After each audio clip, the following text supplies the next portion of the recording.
The riot and fun of operating excavators. Operating an excavator is more than just moving dirt. It's a wild, thrilling experience that blends raw power with refined skill.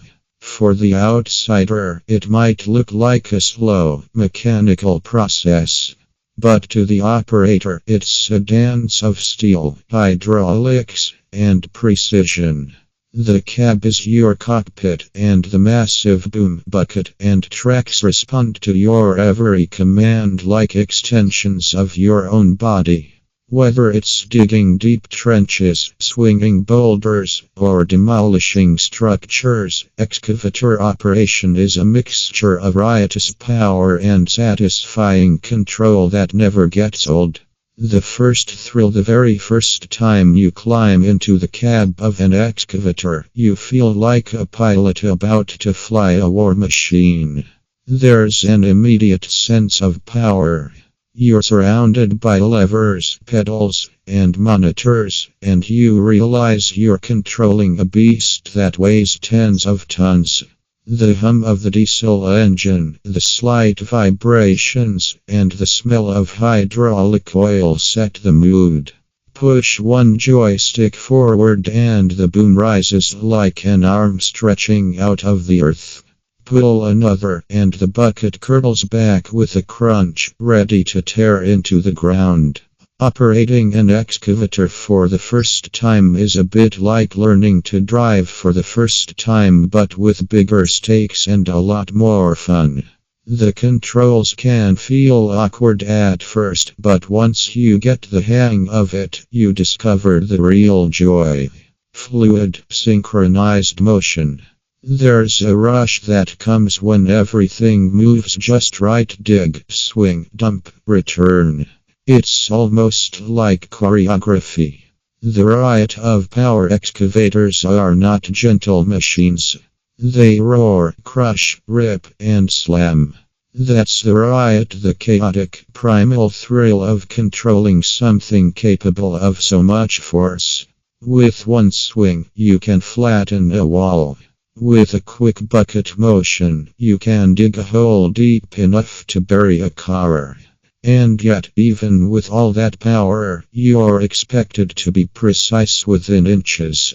That tension between power and control is where the magic happens. It's riotous in the best way, like a rodeo you're in charge of. You can level a site or carve a ditch along a perfect gradient.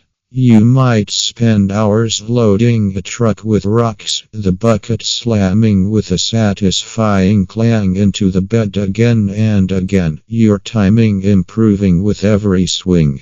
The site around you may be dusty, noisy, and chaotic, but inside the cab, you're calm, focused, and fully alive.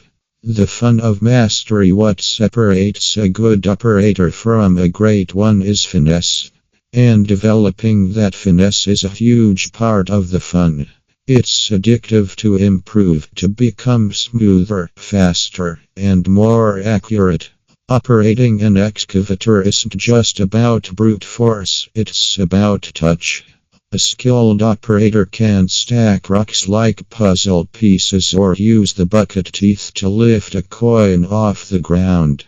There's an art to it. An excavator in the hands of an expert is like a brush in the hands of a painter.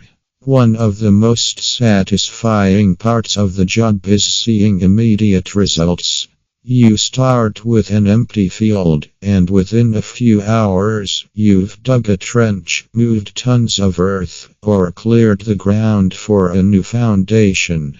There's something deeply rewarding about watching progress unfold in real time. It gives a sense of accomplishment that few desk jobs can offer.